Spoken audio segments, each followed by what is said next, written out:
Bonjour, alors aujourd'hui on se retrouve dans une nouvelle vidéo. On est sur un attico en plein centre de Valence. Ces atticos, c'est ces appartements qui sont si convoités évidemment parce qu'ils dominent toute la ville et ils ont des belles terrasses, c'est agréable en Espagne. Aujourd'hui on va vous parler des différences principales qu'on retrouve entre un achat en France et un achat en Espagne.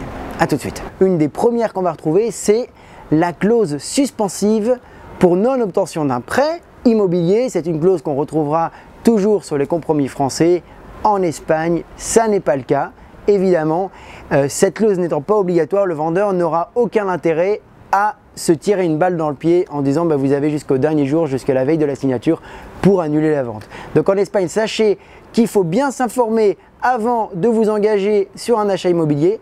Pourquoi? Parce que vous ne pourrez pas faire marche arrière si vous n'avez pas votre prêt immobilier. Une deuxième caractéristique, ce sont les diagnostics obligatoires. En Espagne, pour le moment, en 2019, un seul diagnostic est obligatoire, c'est le diagnostic énergétique. Évidemment, la plupart des vendeurs comme des acheteurs le voient comme une simple formalité administrative car ici, il fait tout le temps chaud, il fait tout le temps beau et on n'a pas forcément besoin de se protéger correctement du froid. Par contre, de la chaleur, si. La troisième caractéristique qui pourrait vraiment différencier l'Espagne de la France, c'est le délai de rétractation après achat. Le jour de la signature, vous êtes propriétaire et on ne fait plus marche arrière.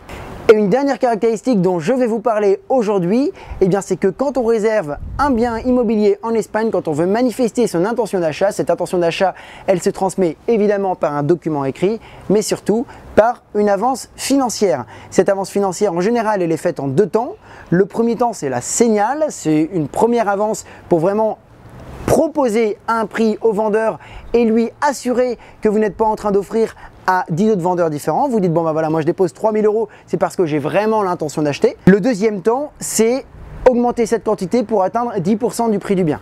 D'accord? Cette quantité, si vous vous retirez, elle est au non remboursable. Si le vendeur se retire, il doit rembourser le double.